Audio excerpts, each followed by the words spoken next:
Okay, thank you. Welcome everybody. Pretty special day today. One of the key, I think, messages today is Mark is actually running a session with an organization that needs his help today, and he asked me to cover for him, which I take as an honor, and really looking forward to an interesting session today. So I think you're all aware. If you wouldn't mind, if you haven't renamed yourself with your e-colors, please do. It just helps with the conversation that we're going to have. Again, as always, manage your microphone. Please do put your webcams on as possible. It's nice to see you. And the usual, we will be using the chat box some, but what I'm really looking for today is a lot of conversation. I decided to come at this a little bit of a different way, and it's going to require everybody's help and input here. So that would be appreciated. I'll just let read in. Okay, so as you know, Mark has been building this process which takes you through several steps. The first one was who you are, and that's an understanding of our e-colors and those of the e-colors around them or around us. Then last week we talked about gratitude, and I'm going to come back to that in a minute. And this week is about belief and confidence. And what I'm going to do is take you through a bit of a story, and I want to see if we can really get to the bottom of some of the fears that we have and why that happens and what we can actually do about it. And then next week, as you well know, there'll be discussion around purpose, vision, and goals, which really ties in to anything that we talk about for today, for sure. From there, around positive mental attitude and making sure we stay in that kind of upper loop, as they say. And then around leadership and teamwork. And last but not least, money and growth. So before we delve into anything else, I wanted to come back. A lot of you, well, let me just say this first of all. This is what Mark actually posted for the invite for this, which was around having a discussion about breaking free from fear-driven limitations. And that's really where I'm going to focus a lot of the discussion today. And I think you'll understand why as we go through today. And then some practical strategies to build belief and confidence. But again, it's going to take everybody on the call to help each of us work our way through that. Before we go any further, I wanted to go back to attitude for gratitude. Last week there was a lot of discussion around what we're grateful for. And one of the invitations was for each of us to go ahead and express gratitude to somebody else or for something else. So would anybody please like to share on maybe not who they showed gratitude to, but what they did and what the impact was. And again, if you don't mind, let's speak up rather than use the chat just to get the conversation going. So anybody like to share on a conversation around gratitude they've had this week? Sure, I'll be the yellow speak up first. Thank you, do that. So there were a couple of people that I just said, just I want to say thank you for the value that they've added to my life and what they've brought into my life. And it's amazing how that really does, the first reaction was like surprise, like, well, why are you saying thank you? Because that's just, yeah, it's not, I don't think it's something we do enough of. And I think that was my big realization is that it goes back to, I remember when I was doing training years ago, and I was back in the days of actually being in human resources, and we were doing leadership training, and it was around reward the behaviors that you want to see more of and ignore the behaviors you don't want to see. And I think gratitude actually adds a huge value to that. And, that's saying thank you because you're encouraging more of the behavior, whether it's in a relationship, whether it's in work, whether it's with friends, of what you want to see. And if you tell people what they're doing well, guess what? They're going to do more of it. So, the reciprocation of that was a lot of joy, in that surprise of being thanked for what they've done in my life. Excellent, Nuva. Thank you. Somebody else? Anybody else like to share? I'm happy to share if anyone else is also waiting. We just this week was World Water Day 2025, and we unveiled a fresh drinking water well that we've been contributing towards that was completed. And I shared huge gratitude for the people who contribute to that throughout the year. And in the past, I used to focus on the thousands of people in my network who don't get behind me and the project and support it. Thanks to my work with Mark, I'm able to now focus on the people who do support it. And I shared a video that was posted from Uganda with the well that was completed. When we started last year, we had a very good friend with us who was donating, and he passed away unexpectedly this year, and we dedicated the well to him, and that was a huge moment of gratitude because we weren't expecting that, and that's been like a huge thing for me this week. Sorry, you can see I'm getting emotional there. Excellent, Andy. Thank you for sharing. Somebody else? You know, Lewis, I last week I wasn't in the meeting, but I watched the recording. But I sent a couple of messages, just thanks for your support. I appreciate it. And then I thought, nah, that's I need to say it to someone's face, you know. So I did, a family member and a couple of good friends, and it was funny. All three people, probably because of my colours, all three people come back and said, "What do you want?" You know, it's like you're after something, you know. Um, and it was funny people's reaction, but kind of moving away a little bit. Andy reminded me something there, and just gratitude and kind of being more personable. A good friend of mine lost his son there last week to cancer, and you're thinking of different ways to reach out to someone. And him and I had a good conversation a couple of days ago, and people's mean well, but the content of their conversation is, we know how you feel, you know. So I don't know whether I would have done this probably 6 weeks ago or 8 weeks ago, but I had a conversation around, no, I don't know how you feel, but I'm kind of here for you 24 hours a day. I know it's not quite the same as what you're looking for, but I think just trying to change that mindset a little bit. You're a bit more conscious and a bit more thoughtful of folks going through a harder time. Yeah, absolutely, Scott. And it's not easy to have those conversations, as you well know. Great. Yeah. Anybody else got a thought or something that really hit them, actually may even amaze them of the response they got through showing some gratitude? Yeah, I'll speak up. I've got a bit of a wide friendship network that don't live in the UK, but they're like my best friends who live overseas. And even though we don't see each other, we do stay in regular contact. And I sent voice notes to, there's probably about 3 or 4 people who just mean the world to me. And I don't always say it because we just get caught up in our own lives. And I sent voice notes, and it was just amazing the feedback and the love that poured back into my WhatsApp feed the next day, just because of the different time zones. And it just reminded me of just recognizing who matters in my life as well. But also, I didn't realize actually I also matter too, without always knowing, because people don't always say what's really going on for them. So it was just a really beautiful experience. And also, last night I had a really deep conversation with my mum, and it was just beautiful, because quite often with my mum and the generation she comes from, it's me going deeper sometimes. She feels uncomfortable. But we had a really beautiful chat last night, just because I went in with just a grateful heart for everything that my mum has given me. So yeah, I just wanted to share that. Thank you, Caroline. And for any of you who are still lucky enough to have your parents around, I would encourage every moment you get, if you get a chance to thank them, please do so.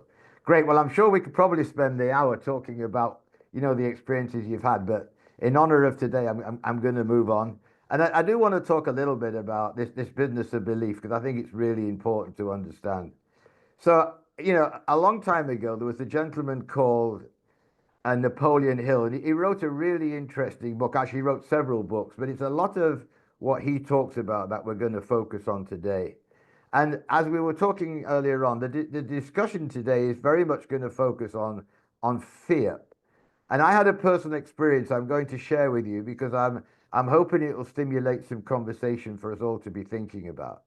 But he said something very interesting actually in the book. He said, fears are nothing more than a state of mind. And I think that's worth keeping in our own thoughts as we go forward.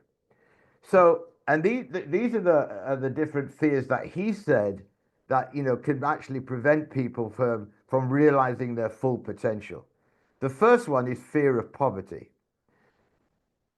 And what I'm going to do in a while, the next one is fear of criticism. I'm going to come back to each of these because as we're going through these, I want you to be thinking about which of these are relevant to you and why. So the first one is fear of poverty. That's the one he focused on first. He then said fear of criticism, fear of ill health, fear of loss of love, fear of old age, and fear of death. And again, I think I'm hoping that we can generate some really interesting discussions around each of these from different perspectives, if you like. And I'm certainly gonna share my perspective, and I'm hoping it kind of lands well with you.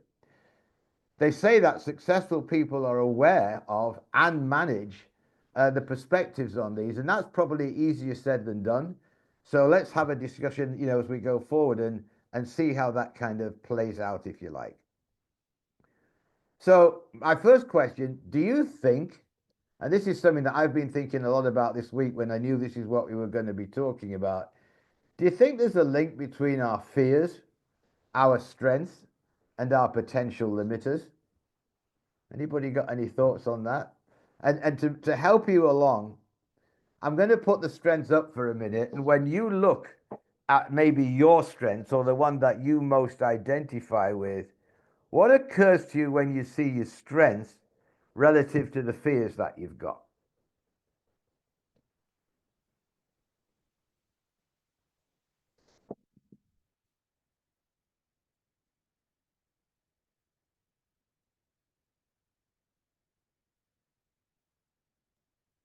Yes, yeah. For me, massively. My biggest fear is, have been for years, is the fear of what other people think. So fear of criticism is absolutely massive for me. Obviously, people in the past, obviously involving drugs, blah blah blah. I've also felt guilty that I put my family through so much crap. So express myself. You know, I'm very people orientated, and yet sometimes I can hold myself back quite a lot. So I'm very fearful. So fear sort of has dominated my anxiety. Now I'm dealing with anxiety a lot better, but my biggest fear is the fear of what other people thought. So I've not really focused on myself. And my one-on-one coaching with Mark really made me focus on myself a little bit more. So most of my decisions are based on what the people would think. Like I'm just buying a new house, and I concern myself what other people might think about the decision. So even though I'm top colour yellow, I've got massive fear in that sort of pushing towards my limiters quite easily. Thank you, Jason. I'm going to come to that in a minute. So, because I want to talk about the potential limiters as well. So Jason is predominantly yellow blue, or his e-colors are. Somebody of a different e-color combination, would you mind sharing, you know, what occurs to you when you look at your strengths and how they could be related to your fears? I can share. Hey, Reed. Hey, how you doing? Good, thank you. Yeah, my strong red. My fear is fear of poverty, which is linked to essentially providing for my family. And looking at my strengths there, almost a large majority of those strengths, I can see a direct relationship between what drives me forwards to keep pushing from a, say, career perspective, for example, which obviously is linked directly to financial income. So I can see that that's driving that. It's keeping that momentum going forwards, but it also has some negative connotations to it as well. In terms of why is a fear there in the first place, you know, which needs to be, I'm working on. Yeah, thank you. And again, it's interesting. A couple of comments come up. I can't talk. I'm in the office with my top color red. I'm not fearful of losing love, but I'm fearful of ill health as I won't be able to do anymore. You know, good red answer there. Paul Grant. I also had a fear when I was younger of poverty, which he describes pretty well in the Money Remix, which I'm going to talk about in a while. And then Andy said, "Is it possible to say with confidence that one is no longer afraid of anything, or is that delusional?" Good question, Andy, and uh, and something for us to be thinking about as we go forward. So, if indeed our strengths have a part to play in our fears, what about our potential limiters? So, again, maybe somebody who has not spoken up yet, if you wouldn't mind, could you relate any of your potential limiters to one of your fears?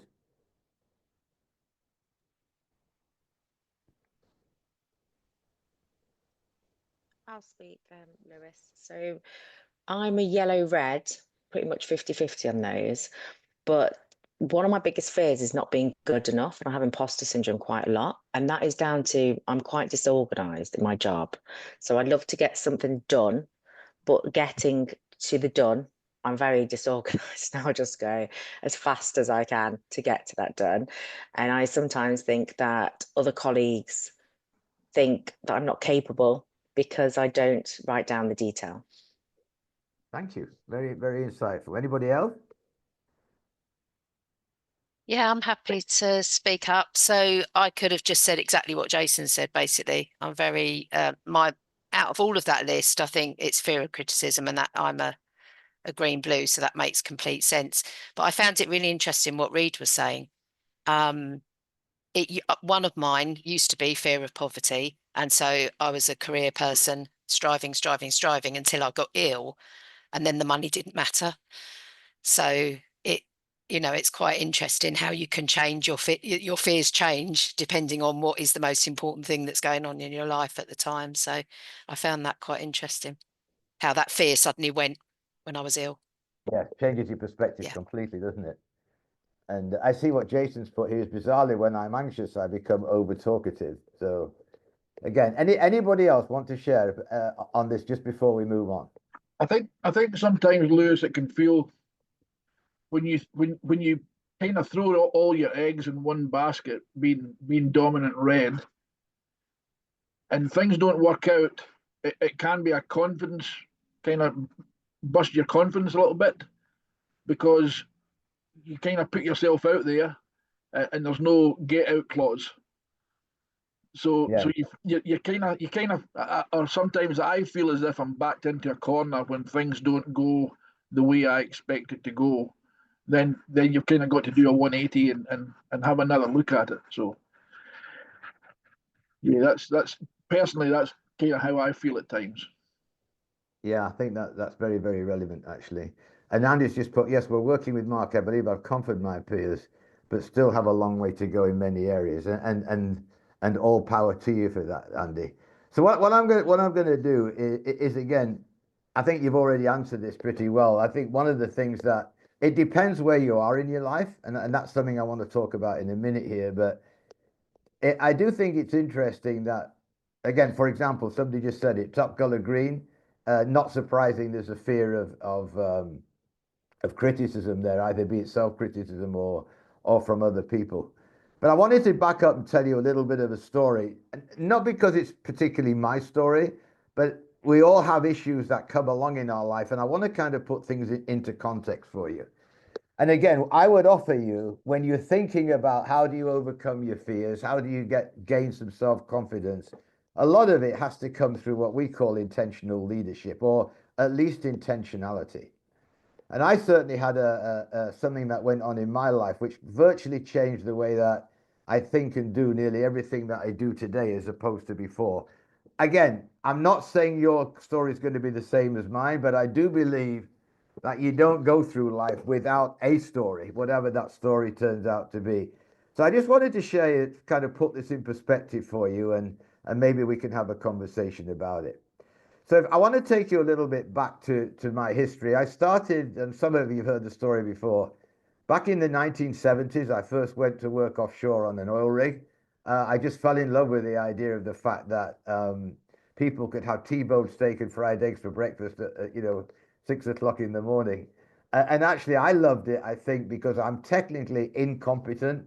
And I realized pretty quickly that most of the people who work on oil rigs are technically competent and not very good around people. So some of my people skills actually became quite useful quite quickly.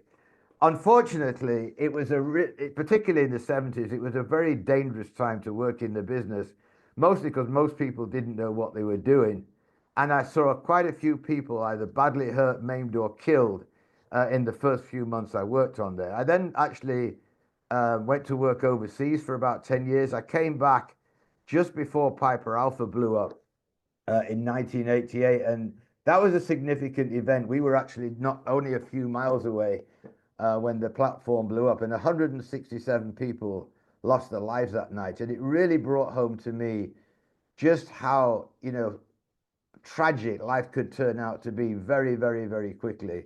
And it's when I really started to come home to the fact that I wanted to be able to do something about it so not many other people had to suffer the same fate. I became the HSE manager for one of the largest drilling contractors in the world. And we actually had a fantastic safety culture when we were a smaller company. But between 1997 and 2001, we went through several mergers and acquisitions. And for every time we went through a merger or acquisition, basically the safety culture got somewhat diluted. And there was a period at the beginning of 2002 where we literally had 7 fatalities around the world. And it just completely knocked me sideways. There's no other way to describe it. And it all came to a head when I began to realize that if nobody else was going to do something about it, then I certainly was. And so literally I was again, I want to come back to my e-colors for a minute. You're all familiar with our pie charts. I still have a very high percentage of yellow. And I would say back in the early 2000s, it was a lot less well managed than it is today. And I had this overwhelming, and again, for anybody who's top color yellow here, you may be able to relate to this. I had an overwhelming desire to help people if they wanted it or not. And I say that because I was desperately trying to find a way to help people not get hurt, maimed, or killed, and was still meeting quite a lot of opposition, even with the drilling contractor that I actually worked for. And we were doing a lot of work trying to bring the companies together. I was living on cigarettes, Toblerone, and coffee, which are all stimulants, as you well know, with an already very active yellow mind. And it literally all caught up with me one day to where I was lying in the bath, actually in Pau in France, at one of the training centers where we were working, and I thought I was having a heart attack. And I don't know, again, if anybody on this call, I know some of you had pretty interesting experiences in your lives, but if anybody's had a near-death experience, and I found this really interesting because this is exactly what happened to me. There's a book called The Celestine Prophecy where it describes step by step what happens when you think you're about to die. And I actually had this. I was lying in the bath. All of a sudden, my heart started to race, and I thought I was about to just die. So I jumped out the bath to go down and find somebody I knew who worked with me to tell him that a lot of what he'd been telling me for years was right. In the book, The Celestine Prophet, it says that just before you die, you have what's called a life review. And you have this situation where, and this is what happened to me, this white light's coming towards me, my heart's pounding, I'm thinking it's all over. And all of a sudden, I have this graphic picture of being in the bottom of our garden, and I'm about 2.5 years old. And this happened because that happened, and this happened because that happened, and this, and you see your entire life play out in front of you. So I jumped out the bath, ran down the corridor of this hotel we were staying in, stark naked, not a pretty sight, looking for somebody who I worked with because I wanted to tell them they're a lot more religious than me. They were right. I just found out, and go crashing down on the floor. And when I talk about why intentional and what happens when you're not, and I thought a lot about this in terms of fears, of what was I actually fearing while I was lying on the floor. And it was all about the family I was leaving behind. It wasn't about the fear of death.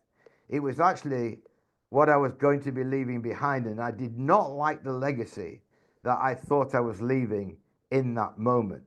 As I was lying there fighting for breath, and somebody had obviously called the ambulance, all of a sudden this voice came into my head and said, you can have a promise. Oh, sorry, you can have another breath if you make a promise. And I'm going, I promise to spend more time with the family. I'd spent a lot of my time on the road, trying to convince people about this safety culture we were trying to establish, and had not spent much time at home. The voice came into my head again, said, you can have another breath if you make another promise. I said, I promised to become a much better listener, because for years I'd been the kind of spokesperson for the company, and people kept telling me, oh, you're a good speaker. Well, the more they told me I was a good speaker, the less I used to listen. So I promised to become a better listener. And then the voice came again and said, you can have another breath if you make another promise. And I promised I will never have an argument again. And I used to argue on behalf of the company all the time when people were telling me this won't work and that won't work. I've actually been married for just over 45 years. I've never had an argument with my wife, ever. She's predominantly blue-green. She can argue on her own. She doesn't need me involved at all. But the reality is that I did spend a lot of my time arguing. And then the voice came one more time and said, you can have as many breaths as you like if you make one more promise. And in my head, I'm going to find a way to help people communicate more effectively. And as a result of that, Paul, myself, and a couple of other people, we started Equilibrium. And the vision was very clear. It was around realizing potential and a single core value of people first. And I tell you that because I don't want people to go through that kind of experience before you realize what are your fears. Like I say, as we go through these fears, and I've been through it several times this week trying to decide how to get, my message across today. It wasn't any of these. It wasn't about fear of poverty. It wasn't about fear of being ill. It was just I did not like the legacy that I was going to be leaving. And I got another chance to start again. And I think that's what's so important. So, we've often referred to the fact, and I know Mark talks about it as well, we do indeed have a huge data lake of information from an e-colors perspective. And I won't show you all of them, but this really kind of sums it all up. If you look at this here, again, I would call this the shallow end of the lake because we only had 700 responses, but we did it in a very short space of time. But what we were looking for is what were people's different fears? And as you can see, it's quite weighted, somewhat dependent on how people see themselves through their personality. For example, if you look at the fear of upsetting people, look how many people who are top color blue respond to that as opposed to people who are set for red, for example. Quite significantly different. The fear of being wrong. Again, I can tell you again, I don't know how the rest of you feel who are yellow-red on this call, but I have absolutely no fear of being wrong. I'm wrong more than I'm right, but it doesn't bother me in the least. Whereas people of different e-color combinations may well indeed, have fears like that. So again, I'm just going to flash these because I want to get to some of the questions here, but I want you to be thinking about this because if indeed we do all have these fears, how do we get past them and how do we bring them into context? Because I think that is really important.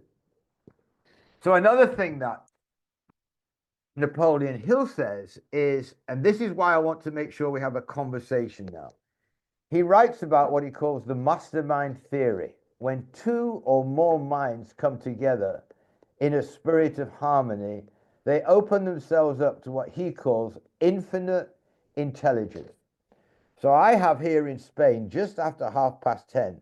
So we've got about 25 minutes of infinite intelligence that we have an opportunity here that I really want to encourage people to let's kind of get to the bottom of some of these issues, if you like, by talking up. So let's take one at a time. And the first one is fear of poverty. And again, as you well know, you're on a lot of these calls. Mark and Paul have just written an interesting book called Money Remixed. And I think, Paul, it would be a good opportunity maybe in terms of fear of poverty, particularly that you said in earlier on that as a youngster, you had a fear of poverty. Do you want to share a little bit about that and what you think maybe the book will help people with? Yeah, no, certainly. Yeah, no, when I was younger, when I was at school age, I had that fear of poverty. And really, I think Money Remixed describes something I did about it. It's all about Mark and myself's wealthy mindset journey. And a wealthy mindset is a set of beliefs, attitudes, and habits that's conducive towards achieving your purposes in life. And it's very much about creating value. So yeah, no, we're really pleased with how the launch has gone. It's books made the bestseller list in the US, the UK, Canada, and Australia, and it's now available on Amazon, paperback, hardback, and Kindle, and hopefully the audio will be out in a couple of weeks via Amazon. So, but yeah, if any, obviously we're very grateful to everyone for their support during this process, and we hope that the book will bring some ideas to people of how they can avoid the fear of poverty. Thank you, Paul. So is anybody who mentioned fear of poverty or somebody who hasn't spoken up yet, if indeed that is one of your fears, would you like to share what you're doing about it?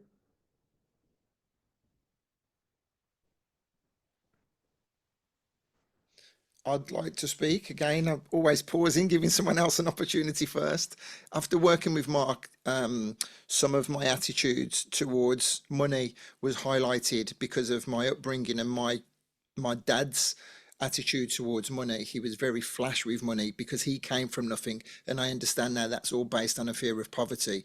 I had inherited that without realizing, and one of the incredible things that I discovered, Mark talks about money being an energy and the flow of money. And once I changed my mindset about money and getting out of that lack mentality and treating money the way I believe, or Mark told me it should be treated, just how much the money flows and the abundance of money that is there when you don't try and hold on to it and you let it flow freely, and giving more than what is expected of me. All of those little things made a huge difference, and it's something that if you would have told me 4 years ago, I'd have shook my head and say, no, that's just all nonsense. But it's just truly incredible how it does. I can really vouch for it. We've purchased. We don't have a great deal of money here, relatively speaking, but we've just purchased 2 further properties in Spain, off the back of what I've learned from Mark.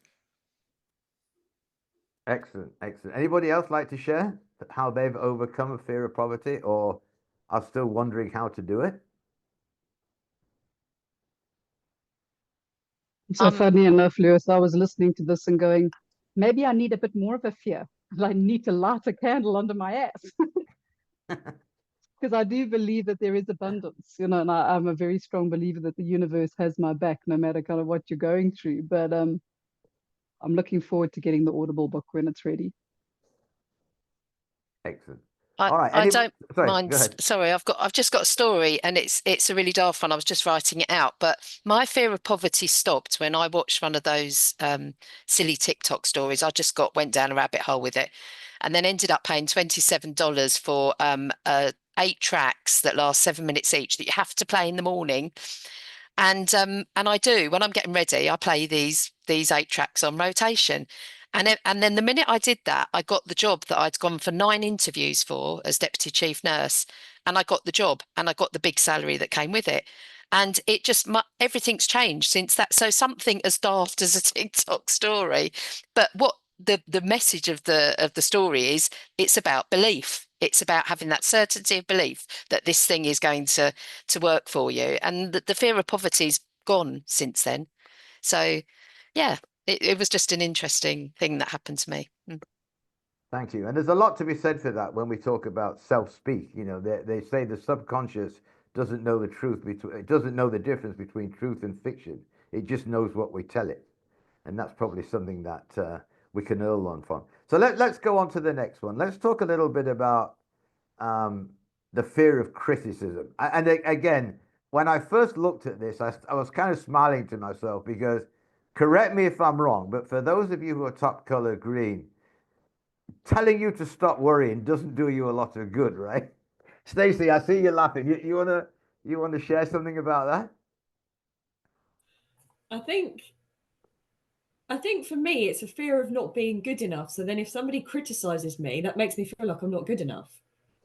And I don't know how I'm struggling and trying to get out of having that fear. But yeah, it's not, I guess I need to work more with Mark with that one.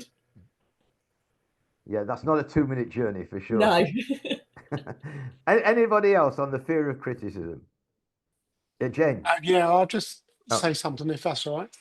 yeah, This Paul. this is definitely something that's affected me. I've had a couple of people criticize me in the past, and there's two different types of criticism, I think. The one that really niggled me and really made me kind of push it even further was when they're kind of criticizing you when they don't know anything about you. So it's what they perceive you to be like. And then you've got the other criticism where it comes from people that you admire and kind of aspire to be like. And that is the criticism that I like, because that's the criticism that drives you on. But it's almost like if you're going to criticize me, it's got to be accurate. Otherwise, otherwise I don't want to hear it. Understood. Understood. And I guess it's the same for when you get positive feedback as well. You want to be very accurate about why they're giving you and what it is, correct? Yeah, 100%. This was again a conversation. Someone mentioned their mum earlier, and I was brought up. My mum always just said to me how amazing I was, what an incredible job I was doing, and I tried to explain to her a little while I was in Bali. Actually, I called her and said, over the years you just kept saying it, and I stopped listening because it became wallpaper. And I went to see a spiritual woman in Bali, and she was saying, you need to connect with your mum and talk to her about this. So I did, and I kind of explained to her, and she was like, it was just me kind of telling you I loved you and, how proud I was of you. But I guess because I kept hearing it, I didn't see it anymore. Does that make sense? Yeah, got it. Absolutely. Jane, were you going to say something? Yeah, I was. I guess mine's a little bit of a question to you as well, Lewis, because the fear of criticism, like I'm yellow blue, so I don't have green, but I really get stuck with this fear of criticism or fear of judgment kind of thing. But I also have ADHD, and so that's a really big component of ADHD is rejection sensitivity dysphoria is a huge part of it. And I get really curious sitting here as an ADHD person and thinking, do people with ADHD, are they all yellow blues like me, or are they like a mix through the group? Because when I looked at the 700 people you interviewed, fear of criticism isn't really a big one for a yellow. But yet I know that I definitely do that. So is that ADHD or is that just me? That is a really good question. So first of all, I will just very quickly tell you that we have not done any in-depth studies from different perspectives around ADHD and several of the other things that typically come into people's lives. If you don't mind, I'm going to park that for now, and we'll come back to that maybe at another time, because I think that's a very deep conversation to have, if you don't mind. It's been my burning question over since the last six sessions. I'm like, when can I ask this? I really want to ask Lewis. I'll tell you what we'll do, and I will talk to Mark about it. We will do a session on that. We will get some data. We'll get some people together, because I know several people who do have ADHD, and I will tell you, I've never met anybody who's green-red who's got ADHD, put it that way. But can I interject as well? I think I know a few people that've got ADHD, and they've done their e-colors. We've got some yellow red, some red, it's not, I don't think it's color based. I think that is the ADHD that has the fear of criticism. Right. I don't think it's color dependent. No, I agree. And again, like I say, I'll talk to Mark and we can dedicate a session to that, because I think there's some fascinating things to be learned there. Thank you. So somebody had that. Andrew, did you have your hand up? Yeah, it's interesting you just said that. So I'm red green, very even 29% green, 30% red. But I'm looking into getting myself diagnosed with ADHD at the minute. My ex-partner worked in mental health and that type of thing, and she sort of diagnosed me with a sort of this thing she brought back from the NHS. She was like, I think you've got undiagnosed ADHD. Obviously, nearly 40 years old, so at the time. So yeah, I'm looking into getting that. So that'd be quite interesting for me to jump on with that as well.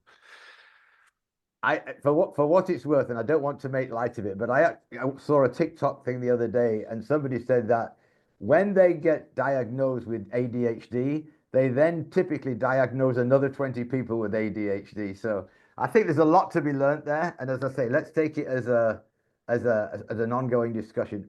Okay, Kerry.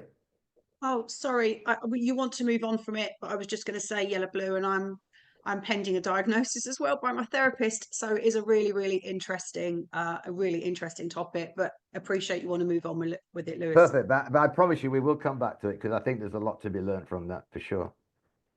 Okay, great. So good discussion, and thank you. And I appreciate the fact that we're actually talking because I think this is really important. Fear of ill health. So yes, there's a lot you can do, and I think somebody said it very well before. You know, once unfortunately something has happened to you where you've suddenly found yourself without health, everything else goes out the window. So anybody got any comments around this? And I have something I want to offer before I forget, but anybody got any comments around the fear of ill health and something that they've learned along the way? Can I jump in? Because I also have MS. So I was diagnosed 30 years ago with MS. At the time, it was like I couldn't walk. I was, wheelchair was kind of the avenue. And that fear of having it, like it's right on my doorstep, it's probably kind of not quite on the doorstep as who's our friend Jason, I think it was, that is in the wheelchair, but like that was very looming over me. And I think to be put into the face of it, you then start to go, it loses its fear. It lost its fear. Ill health lost like the fear for me once I was through that space. But actually what flipped into it was gratitude for the fact that I could actually still walk. So I think looking at flipping it into gratitude is a great way to look at it, which Jason spoke of last week, I think it was. Yep, absolutely. Thank you, Jane. Anybody else on this one? Caroline? Carolyn? Sorry. This one is a big one for me, which I've been working on for several years because I had 2 near-death experiences from taking pharmaceutical medication when I was diagnosed with depression and some other mood disorders. And that's what triggered my journey around what I put in my body. And also from watching my father die of cancer, and he tried to pre-warn me about more holistic medicines, ways of being, essential oils, herbs, all sorts of things, going more down a naturalistic path. But then through that journey, I was also studying counseling, and that's when my interest in somatic psychology came into play, because then I started to link dis-ease and the emotions and things that get stored in the body. So for me, it's been a journey ever since, and that's why this mindset of ours is so important, what we tell ourselves, because as you said earlier on, our brains don't know what's true and what's fiction and what we make up. So being mindful and conscious to take a pause when those thoughts come in, to be able to recognize them and change the thought quite quickly, is just part of many methodologies. So this for me is still quite a big one, because I still do have a fear of ill health, because without me I can't move forward. There's no backup plan. It's just me. There's no sugar daddy, there's no partner. It's just me now. So I take this quite seriously, this journey around learning about health. Excellent. And again, I'm reminded of what you're saying right now, because literally yesterday I was on a call with somebody. One of the people that we worked with for years, in fact, was probably our biggest supporter when we first started Equilibrium many years ago. he has had over his life 4 different types of cancer. And just before he retired, he was actually built a home actually in Thailand with the intention of living the rest of his life in Thailand, and found himself with cancer again. And what the doctors told him was, we can't do any more treatment. Your body is saturated over the years. The only thing that can help you now is to eat organic food. And so he did a whole study on it. I'm going to send it to Javita because I don't have all your email addresses and she can share it to you. But I literally shared this document that he built over a couple of years, which is very, very interesting for anybody who may find themselves in that situation. So again, thank you. And really interesting to hear the conversation. Let's go on to the next one. Letting Jack back in. Fear of loss of love. Love yourself, number one, and value the people in your life who love you. I mean, there's no arguing with that. Anybody got any comments on that? And the fear of loss of love?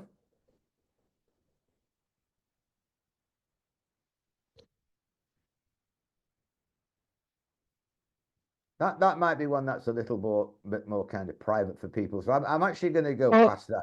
Sorry, go up. Go ahead. No, I was going to say, I mean, I'm actually happy to share in that, and just slightly twisted as well. Just in a nutshell, I got divorced 12 years ago. It was, not a fun experience, and then took the kind of like hard stance of I don't need anyone. And I think it wasn't the fear of loss of love, it was actually the fear of love that I have kind of avoided. And it's taken a lot of therapy and a lot of coaching and a lot of commitment to kind of understanding where that came from, to then actually be able to open up again and say, actually, I do deserve to be loved and I can embrace love. So yeah, it wasn't the fear of the loss, but it was actually the fear of protecting myself to actually be hurt again that wouldn't allow love. Yeah. And then I see Kiri's got her hand up as well. Good for you, Nuala. And great to see the journey you're on right now. Kerry, what about yourself?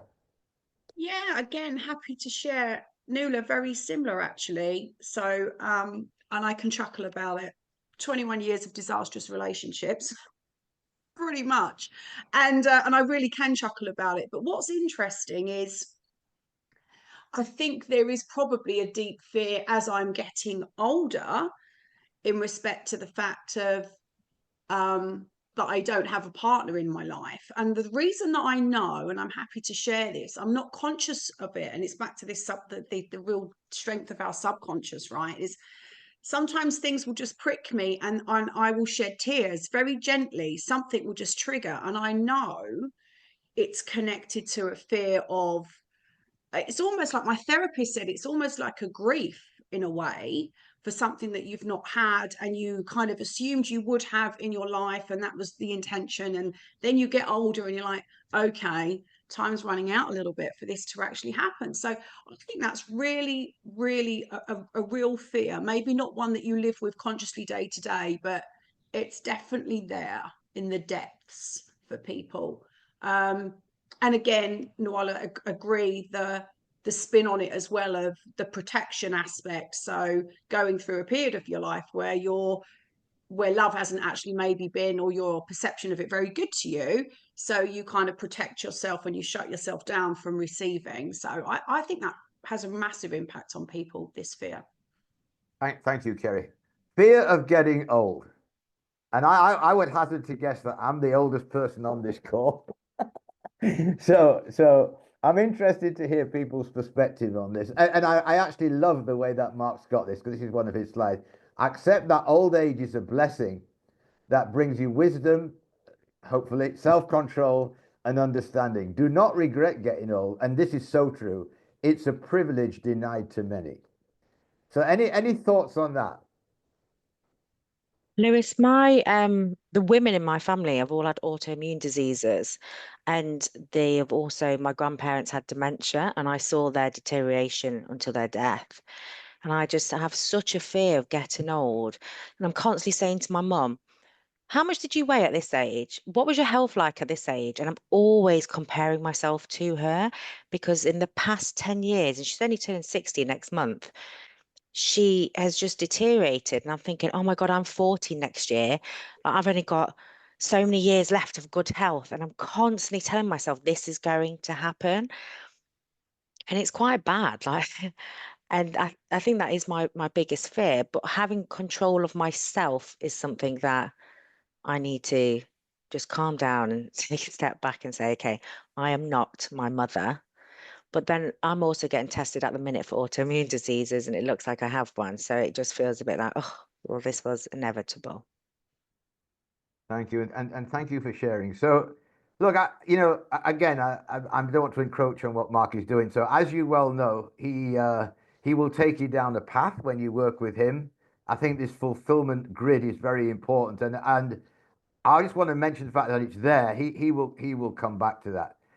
I do think that when we're talking about creating belief, because a lot of what we're talking about here is, how do you move forward with some of this stuff? There's a few things that are worth thinking about. Building belief and confidence for growth. That's for sure. It's got to be the first step. We build our belief through taking action and having that intentional action, like I talked about at the beginning, really important. We reinforce our beliefs by seeing the results. So once you start to do something a little bit differently, maybe you will see the result. We also have, and this is very important, we also have the ability to build a vision and create belief in our own mind before we see it and in the material world. And I can very much relate to that, because exactly what happened with us actually in Equilibria. And then this saying that when you change what you do, you change what you believe. And when you change what you believe, you change what you do. And I wanted to keep that in mind, because for the last few minutes, I want to share something with you. We all have that opportunity to get out of our own way, and it takes time. Belief systems can take a long time to actually kind of move the needle on. But being kind to yourself along the way, I think, is really important. If you don't mind, I want to share a couple of things. First of all, you're all familiar with personal intervention. When to press pause and when to press play is very, very significant when we're talking about managing some of these fears. And the more we use the tools, the better the outcome. Again, Mark, we'll share this with you. I'm sure he's already shared it if he's doing the coaching with you. All of these different things about what you can say yes to and how far along are you on your own particular journey. There's a few things that I think are worth mentioning, and I call them what we use in part of our coaching around what I would call intentional leadership nuggets. First of all, your real-time legacy is in your hands. Like I said a few minutes ago, I did not like the legacy I thought I was going to be leaving, lying on the floor, thinking it was all over. And so really that legacy, however you choose to see, to make it happen, that's very much in our own hands. You can't unknow something once you know it. And so if you think about some of the conversations we've had today, really important to understand that we know these things, we can't unknow it, so what are we going to do? I would offer the fact that at least what happened to me, I allowed myself to become a slave to my own potential limiters. This incredible desire never to say no to anybody, always trying to help, that actually nearly put me in my grave. And so not allowing yourself to become a slave to your own potential limiters is one thing to consider. And for what it's worth, after I went through this episode that I had in 2002, I actually had my throat operated on. I had nodules on my throat from too much public speaking. And as they were wheeling me into to have the anesthetic, the doctor said, now, don't forget, when you wake up, you cannot speak for 10 days. And my wife looked behind him and said, and you can never smoke again. So I came out of this operation a non-smoker, and for a top color yellow, not speaking for 10 days was quite an ordeal, I can tell you. But it gave me a chance to reflect. And one of the things I realized is I was allowing and this is what's key, I was allowing myself to get angry, frustrated, disappointed when things didn't go the way that I wanted them to go, particularly when I was trying to help other people. So I made my mind up that from that day on, I would never, ever get angry, frustrated, disappointed, ever again. And the key is allow myself. Nobody can do it to you. That's something that we own. And so I come to the last one, which is this fear of death. Because I think this is just my perception, and I don't mind telling you, I first saw this mentioned on some black and white film years and years ago, when I was sitting in this 10 days of having watched everything that was available to try and get myself through 10 days of silence. And it was around what if. And it's as simple as this. Regardless of what we believe in or who we believe in, just imagine that when we arrive on this earth, we arrive with an allotted amount of heartbeats. So for everybody on this call, let's say that the moment you came into the world, there was a number of the heartbeats you were going to get while you were on this earth. And once you've used those heartbeats up, it's all over. And so the question then becomes is, why would you waste heartbeats on things you can do nothing about? So if you think about the fears that we've gone through this morning, typically you can do something about them. Question is, are you going to be intentional on how you go about them and not wasting heartbeats on things you can't do anything about? And that's something I really wanted to share with you, because again, I know what I did and what I promised I would do or would never do in the future. My question to each one of you is, what promises would you make? And that, my friends, takes us to the hour.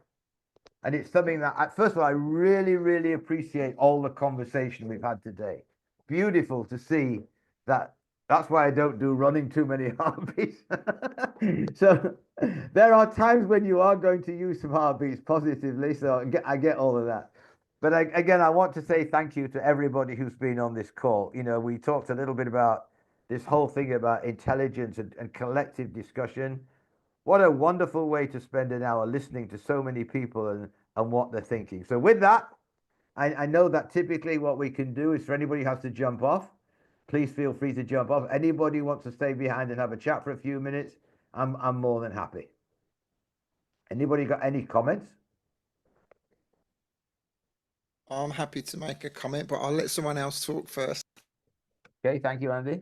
You know, Lewis, when we're talking about kind of health in general, and I might be completely way off the mark here. You know, I consulted for Exxon probably the majority of in a safety role 15, 16 years. And I quickly saw one common denominator from VPs within the organization to superintendents, drilling superintendents, who all had been successful in their own discipline.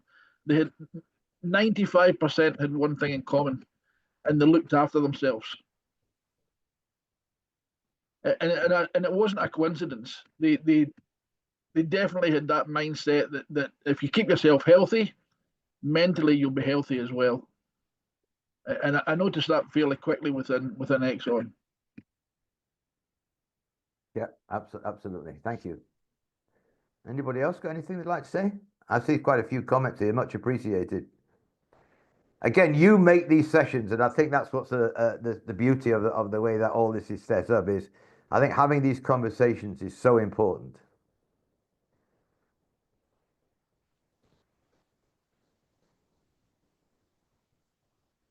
Jane, anything else you'd like to share?